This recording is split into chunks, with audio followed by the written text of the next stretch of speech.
जो नई शिक्षा नीति आई 2020 को, जुलाई 29 को, उसमें इसका काफी जिक्र किया गया है।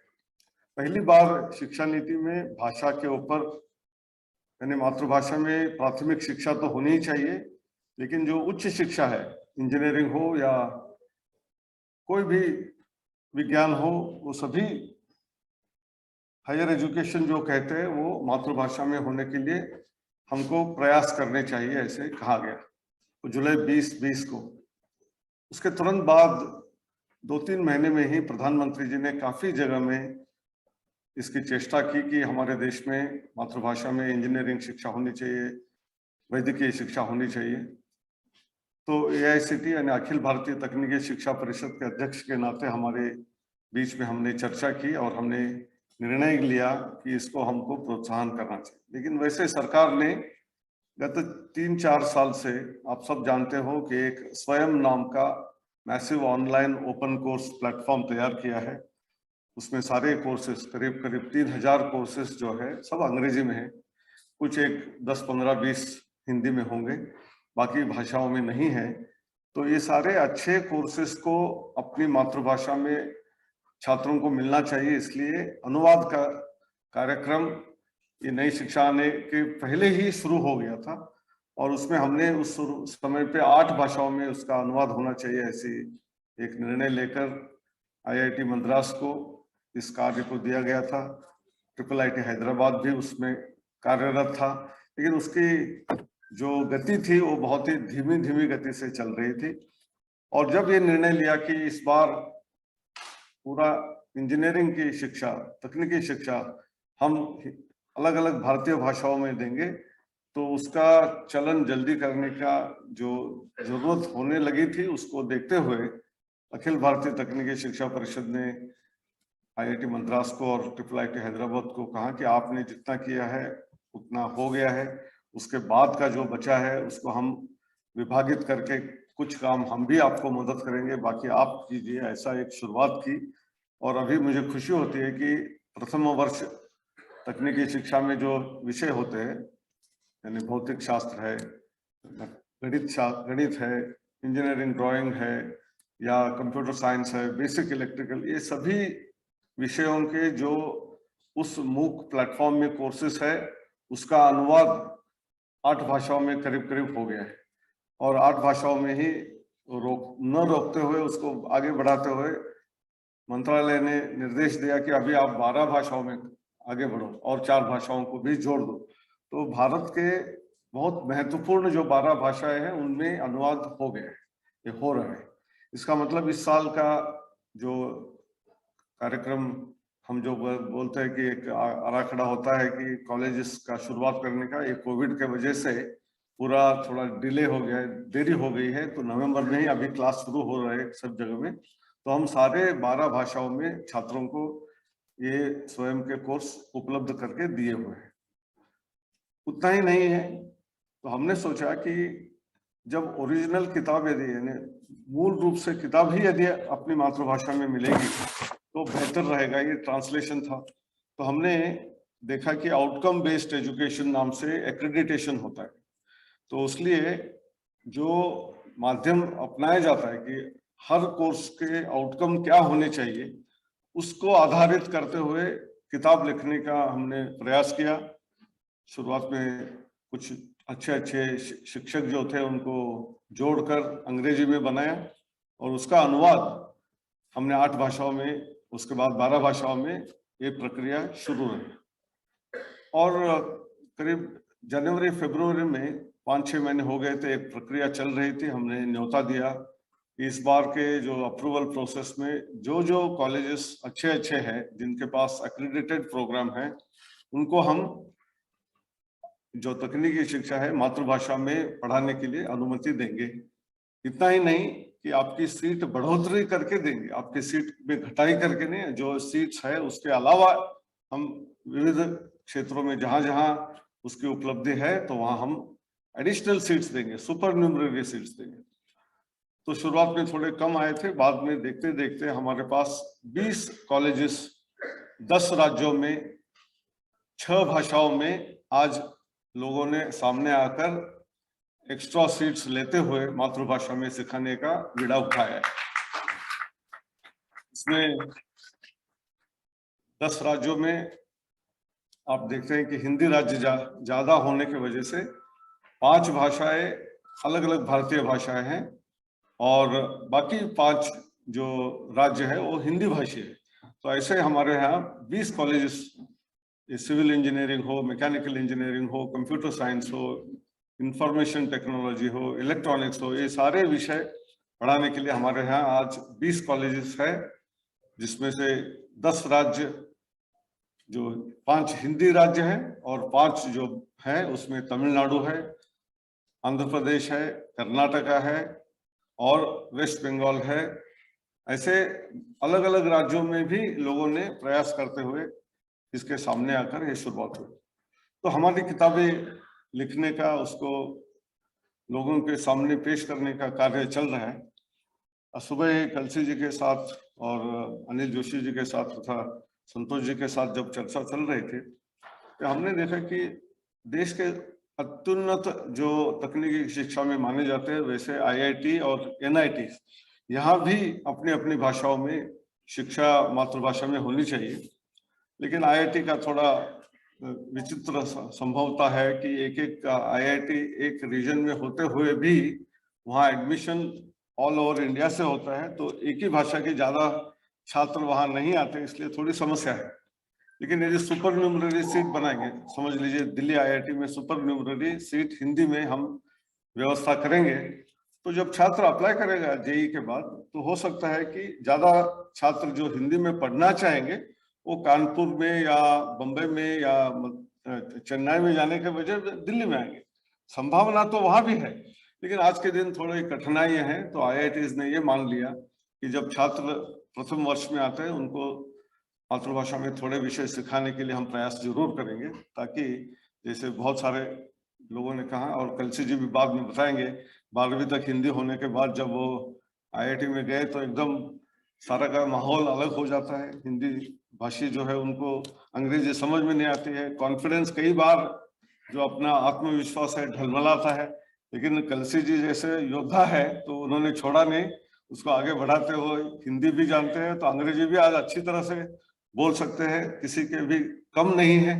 लेकिन ये सब छात्रों में नहीं हो सकता, इसलिए उनको जो कॉन्फिडेंस बिल्डिंग के लिए ये बहुत महत्वपूर्ण कदम हमने उठाया।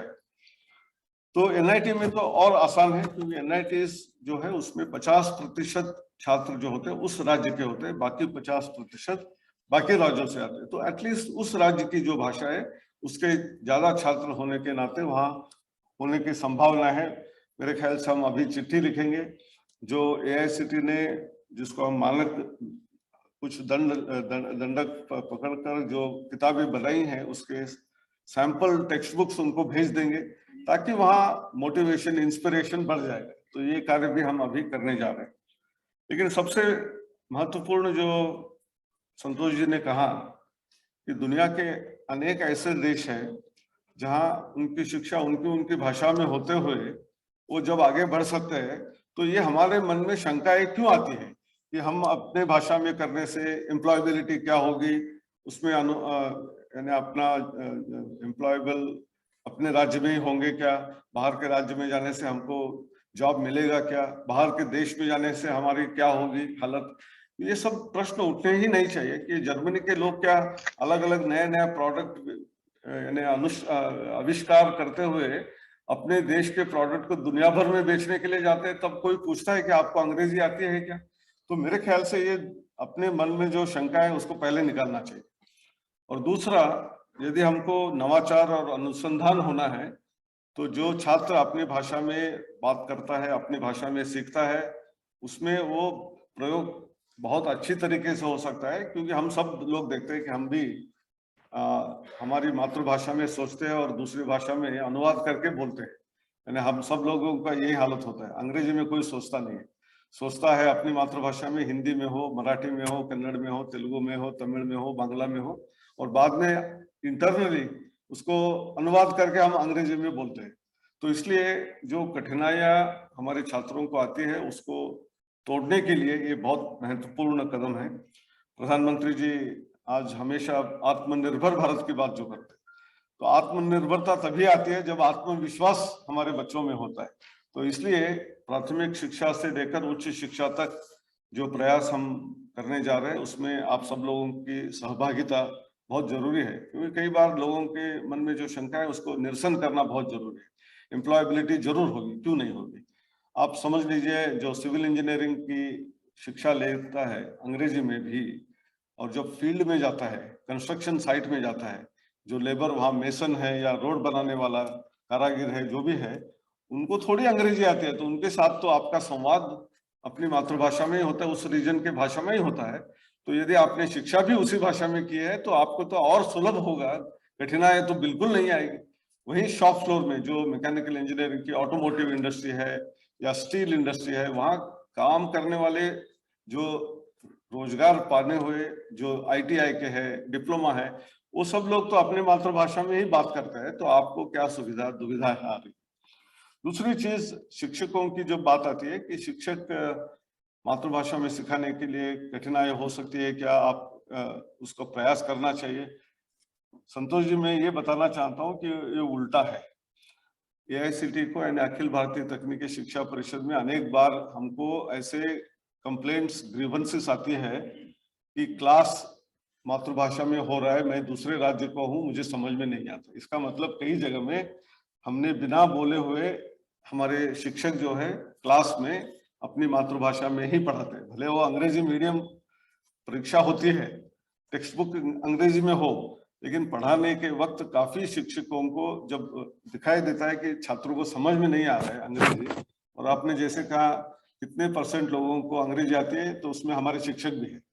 तो शिक्षकों को यदि पूरी जो 5 लाख तकनीकी शिक्षा में जो शिक्षक है उनका एक इंग्लिश का टेस्ट लिया जाए, तो मेरे ख्याल से 5 से 8% के बीच में रिजल्ट आएगा। बाकी 92 से 95% तक शिक्षक उसमें फेल हो जाएंगे। तो इसका मतलब जो तोड़ फोड़ के अंग्रेजी में सिखाने के बदले में अपनी मातृभाषा में, मराठी में हो, कन्नड़ में हो, तेलुगु में हो, तमिल में हो, हिंदी में हो, पंजाबी में हो, बंगाली में हो, आसामीज में हो, पढ़ाने में क्या दिक्कत है। और वो ऑलरेडी कर रहे हैं, उसमें कोई प्रयास करने की जरूरत ही नहीं। जरूरत यह है कि उसके प्रश्न पत्रिका तैयार करके उनको देना पड़ेगा, उसको इवैल्यूएशन करना पड़ेगा। और इसलिए AICTE ने एक artificial intelligence based translation tool भी बनाया।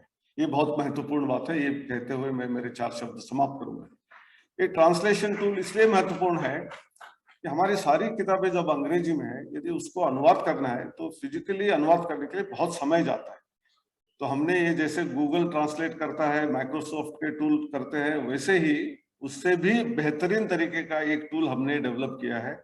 और ये सब छात्रों को इस्तेमाल करते हुए इंटर्नशिप के माध्यम से, हमारे ऑफिस में एक ऑफिसर है बुद्धा नाम का, उन्होंने किया है। और ये करीब करीब 75 से 80% ट्रांसलेशन यानी अनुवाद सही ढंग से करता है। उतना ही नहीं है तो किताबों में जो हम देखते हैं कि स्टैटिस्टिकल एनालिसिस होती है, तो फिगर होते हैं, पिक्चर होते हैं, ग्राफ होता है, बार चार्ट होता है, उसमें कई टेबल्स होते हैं, टेबल्स में अंदर कॉलम्स एंड रोज में भी अंग्रेजी में लिखा हुआ होता है।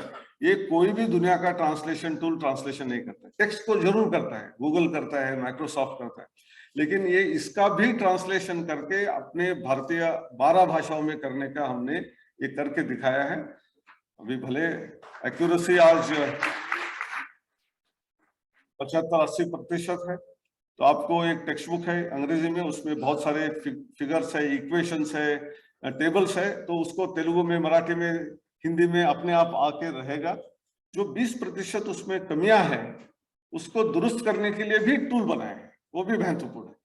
जो शिक्षक या जो भी एक्सपर्ट जिसको वो भाषा भी जानकारी है, भाषा की और उस विषय की भी जानकारी है, उसको 75-80% सही हुआ ट्रांसलेटेड वर्जन यानी अनुवादित जो प्रति है उसको देते हैं।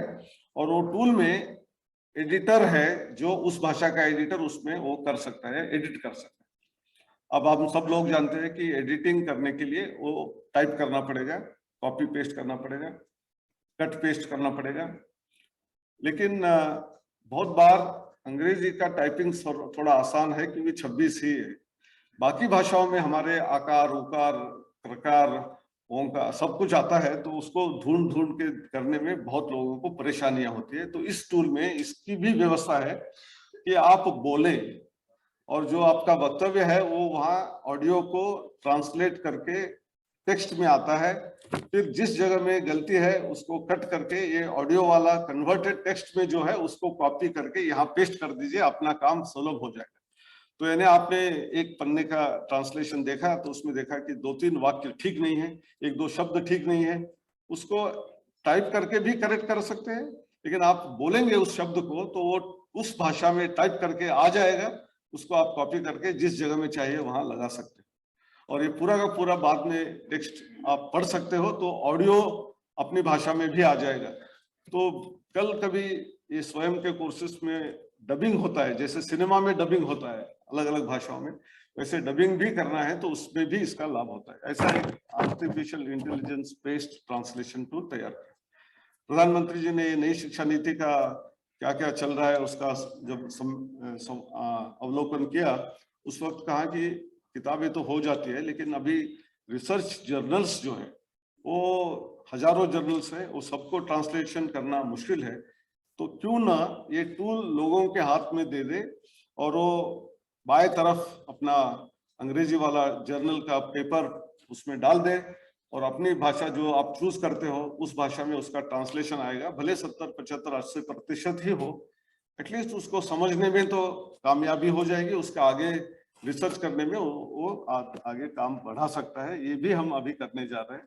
ये बहुत बड़ा कदम है कि जो भी भाषा में, अपनी भारतीय भाषा में कोई किताब अच्छी है तो उसको आप अपनी जो भाषा में चाहिए उसको अनुवाद करने का इस पर्टिकुलर ट्रांसलेशन टूल से हमको उपयोग हो सकता है।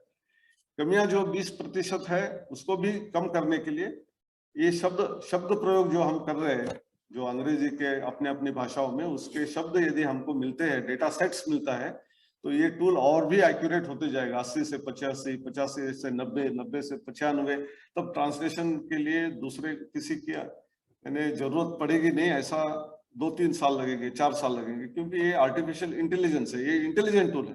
आज जो मुझे ज्ञान है उसके हिसाब से वो 70, 75, 80% कर रहा है, तो कल वो 85% करेगा। वो और मेधावी ज्यादा होता जाएगा और उतना उतना ट्रांसलेशन और अच्छा होते जाएगा। ऐसा ये इसमें सुविधा है। मेरे ख्याल से जिस ढंग से हम करने जा रहे हैं, बहुत सारी इसमें कठिनाइयां आई थी, लेकिन उसको हम पार करते हुए जो जुनून हमको संतोष जी ने दिखाया है उसको हम आगे बढ़ाएंगे। और मेरे ख्याल से अगले 2-3 साल में जब हमारे ये छात्र बाहर आके ना केवल एम्प्लॉयबिलिटी की बात करें, ये कुछ लोग इसका अलग अलग भाषाओं में जब जॉब देने के लिए कुछ लोग तैयार हो जाएंगे, जब इंडस्ट्री से भी हो या इनमें से छात्र जो है ये एंटरप्रेन्योर बन के जब बनाने के लिए जाएंगे, तब दुनिया देखेगी कि इस भाषा में काम करने से कोई कठिनाइयां नहीं है, हम इसमें आगे बढ़ सकते हैं और दुनिया को दिखा के। क्योंकि हमारे यहाँ तो इतनी संपदा है। अभी अभी नॉर्थ ईस्ट में एक सम्मेलन हुआ, उसमें नॉर्थ ईस्ट में ही 60 मेजर भाषाएं हैं और 180 छोटी मोटी जो ट्राइबल की भाषा है, ये सभी को भी हम यदि दे सके उनकी शिक्षा उनकी भाषाओं में, बहुत बड़ा कदम देश कर सकता है। ऐसे कहते हुए मेरे 4 शब्द समाप्त करता हूँ। नमस्कार।